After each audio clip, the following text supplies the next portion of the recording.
Good morning student.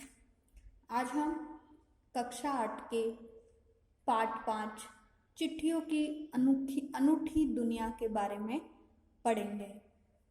हमने देखा होगा चिट्ठियाँ चिट्ठियाँ मतलब पत्र होता है, और अनूठी दुनिया मतलब अनोखी दुनिया। आज के समय में तो फिर भी थोड़ा सा पत्रों का महत्व कम हो गया है। महत्व तो कम नहीं हुआ है, लेकिन उनका चलन कम हो गया, यानी कि कम लिखने लग गए। क्यों? क्योंकि आधुनिक संसाधन बहुत अत्यधिक बढ़ गए हैं। परंतु पुराने जमाने में जो पत्रों का महत्व था, चिट्ठियों का महत्व था, वो इतना अधिक था कि उनकी मानो एक अनोखी दुनिया थी। तो इस पाठ के अंतर्गत हम पत्रों के महत्व के बारे में और पत्रों के माध्यम से हम किस प्रकार से संदेश इधर से उधर भेजते थे, उनका क्या महत्व था, उसके बारे में हम पढ़ेंगे। पत्रों की दुनिया भी अजीबोगरीब है और उसकी उपयोगिता हमेशा से बनी रही है।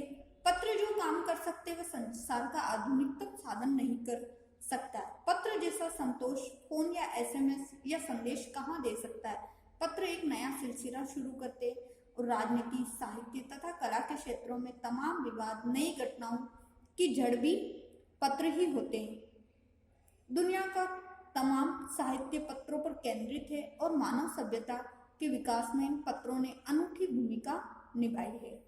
यानी कि पत्रों की जो दुनिया है वो एक अजीबोगरीब दुनिया है, और उनका जो उपयोग है, उनका जो महत्व है, वो हमारे जीवन में हमेशा बना रहा है। पत्र प्रारंभ से लेकर आज तक, आधुनिक समय तक पत्रों का जो महत्व है वो कम नहीं हुआ, दिनों दिन बढ़ता गया है। और जो पत्रों ने जो काम किया है, या पत्रों का जो महत्व रहा है, वो आज के जो आधुनिक साधन है, जैसे फोन, टेलीविजन, रेडियो या फिर तार, टेलीग्राम आदि जो होते हैं, एसएमएस भेजना, मैसेज करना, या जो हम आजकल चैटिंग वगैरह करते हैं, व्हाट्सएप, फेसबुक, ये नहीं कर सकते। जितना संतोष या जितनी खुशी पत्रों से मिलती थी वो हमें इनसे नहीं मिल सकती। क्यों? क्योंकि वो हमारे जीवन में एक नया सिलसिला शुरू करते, एक नया रास्ता खोलते, नया क्रम शुरू करते हैं। और जो राजनीतिक क्षेत्र में, साहित्य क्षेत्र में, कला के क्षेत्रों में जितने भी विवाद होते थे, जितनी भी घटनाएं होती थी, मानो कई बार उनका जो मेन मुद्दा होता था वो पत्रों की वजह से ही होता था। और कई बार वो पत्र ही ऐसे होते थे जो आपस में कई विवादों के बीच में समझौता भी कर देते थे। तो जो पत्रों की जो दुनिया थी वो एक अनोखी दुनिया थी। मानव सभ्यता के विकास में जो अत्यधिक भूमिका विशेष रूप से जो निभाई है वो पत्रों ने ही निभाई है। पत्रों का भाव सब जगह एक सा है, भले ही उसका नाम अलग अलग हो। यानी कि पत्रों के जो भाव है वो सभी जगह एक है, सभी भाषाओं में चाहे उसके नाम अलग अलग ही क्यों ना हो। जैसे पत्र को उर्दू में खत कहते हैं, संस्कृत में पत्र कहते, कन्नड़ में कागज कहते, तेलुगु में उत्तरम कहते, झाबू और लेख, तथा तमिल में कड़िद कहते हैं। पत्र यादों को सहेज कर रखते हैं, और पत्र जो होते हैं हमारी जितनी भी यादें होती है, एक दूसरे के साथ बांटी हुई यादें, उनको सहेज कर या इकट्ठा कर कर रखते हैं। इनमें से किसी को कोई संदेह नहीं कि हर किसी को अपने पत्र लेखन कला है, और हर एक के पत्रों का अपना दायरा। दुनिया भर में रोज करोड़ों पत्र एक दूसरे को तलाशते हैं।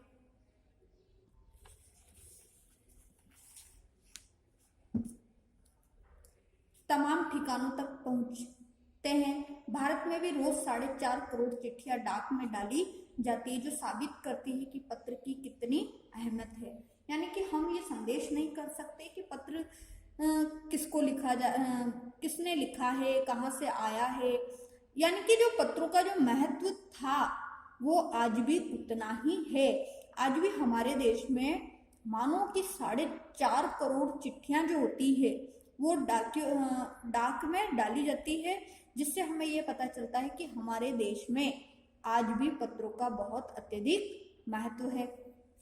जैसे पंडित जवाहरलाल नेहरू ने सन 1953 में सही कहा था कि हजारों साल तक संचार का साधन केवल हरकारे या फिर तेज घोड़े रहे हैं। उसके फिर पहिए आए, पर रेलवे और तार से भारी बदलाव आया। तार ने रेलों से भी तेज गति से संवाद पहुंचाने का सिलसिला शुरू किया।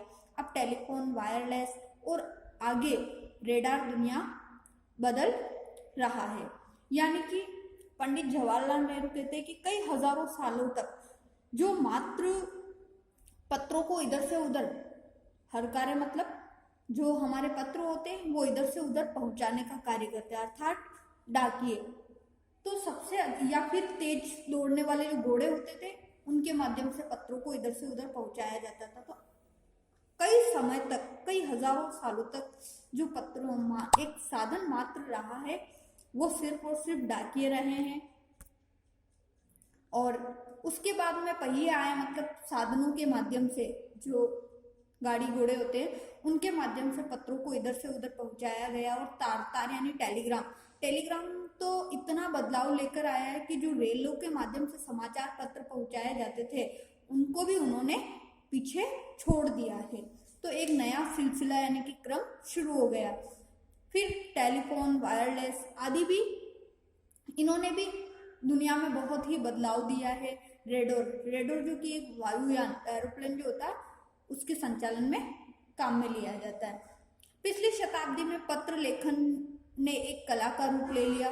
डाक व्यवसाय के सुधार के साथ पत्रों को सही दिशा देने के लिए विशेष प्रयास किए गए, पर संस्कृति विकसित करने के लिए स्कूली पाठ्यक्रमों में पत्र लेखन का विषय भी शामिल किया गया। तो पिछली शताब्दी में पत्रों ने तो क्या कर लिया, एक कला का रूप ले लिया, यानी कि एक विशेष रूप ले लिया, जिससे कि एक अपनी जो विशेषता है या अपना जो हुनर है वो सामने आए कि जिससे सबसे अच्छा पत्र कौन लिख सकता है।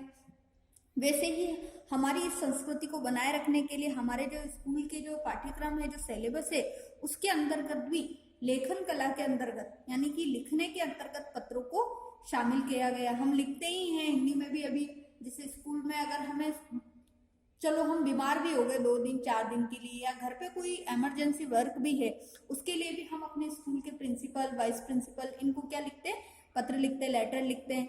तो यानी कि आज भी हमारी जो दुनिया है उसके अंतर्गत पत्रों का महत्व तो उतना ही है। भारत ही नहीं, दुनिया के कई देशों में ये प्रयास चले और विश्व डाक संघ ने अपनी ओर से काफी प्रयास किए। विश्व डाक संघ की ओर से 16 वर्ष से कम आयु वर्ग के बच्चों के लिए पत्र लेखन प्रतियोगिताएं आयोजित करने का सिलसिला सन 1972 से शुरू किया गया। और सिर्फ ये हमारे देश में ही नहीं होता है, ऐसे कई देश है, अमेरिका, अफ्रीका, जापान, बहुत सारे देश है जहां पर आज भी पत्रों का उतना ही महत्व है जितना हमारे देश में है। और विश्व डाक सेवा संघ जो एक ये संघ बना हुआ है, इसकी तरफ से, इनकी ओर से एक प्रतियोगिता आयोजित की जाती है कि जो 16 वर्ष के जो बच्चे होते हैं, जैसे लेखन कला, भी क्लास के अंदर भी अगर 10 बच्चे हैं तो क्या 10 ही बच्चे बराबर एक जैसा पत्र थोड़ी ना लिखते हैं। किसी की राइटिंग अच्छी होती है तो किसी का लिखने का तरीका अच्छा होता है, किसी के शब्द अच्छे होते हैं। उस प्रकार से सभी के लिखने का जो तरीका होता है या लिखने की जो कला होती है वो अलग अलग होती है। तो 16 वर्ष से कम आयु वर्ग के बच्चों के लिए पत्र लेखन कला का जो क्रम है, सिलसिला है, वो सन 1972 से शुरू किया गया। यह सही है कि खास तौर पर बड़े शहरों और महानगरों में संचार साधनों के तेज विकास और अन्य कारणों से पत्रों की आवाजाही प्रभावित हुई है, पर देहाती दुनिया आज भी चिट्ठियों से ही चल रही है। फैक्स, ईमेल, टेलीफोन तथा मोबाइल ने चिट्ठियों की तेजी को रोका है, पर व्यापारिक डाक की संख्या लगातार बढ़ रही है। तो मानते हैं कि जितने भी बड़े बड़े शहर है, महानगर है, वहां पर इतने अत्यधिक आधुनिक संसाधन बढ़ गए हैं कि चिट्ठियों की दुनिया थोड़ी सी कम हो गई है, परंतु जो व्यापारिक रूप से, जो व्यापार के लिए, तो लगातार आज भी डाक की संख्या बढ़ रही है। मानते हैं टेलीफोन ने, मोबाइल ने, इन्होंने चिट्ठियों की जो तेज गति थी उसको रोक जरूर दिया है, लेकिन उसको बंद नहीं किया गया। क्यों? क्योंकि आज भी जितना भी व्यापार होता है वो पत्रों के माध्यम से ही होता है। तो आज हमने चिट्ठियों की अनूठी दुनिया के बारे में कुछ पढ़ा था, तो आज हम यहीं तक पढ़ेंगे। आज का जो आपका होमवर्क है, इस पाठ में आए गए जैसे संज्ञा, सर्वनाम, जैसे शताब्दी, तो पिछली शताब्दी, अब ये पिछली क्या है, विशेषण है। फिर स्कूली पाठ्यक्रम, फिर जैसे किया गया, ये क्रिया है। दुनिया संज्ञा शब्द है। उसी प्रकार से शुरू किया, ये भी क्रिया शब्द है। टेलीफोन, मोबाइल ये संज्ञा शब्द है। तो आपको संज्ञा, सर्वनाम, विशेषण, क्रिया विशेषण और कारक शब्द इनके 5-5 शब्दों को समावेश करते हुए आपको एक व्याकरण सारणी बनानी है और इस पाठ के जो शब्दार्थ हैं ये आपको याद करने, ये आपका आज का होमवर्क है।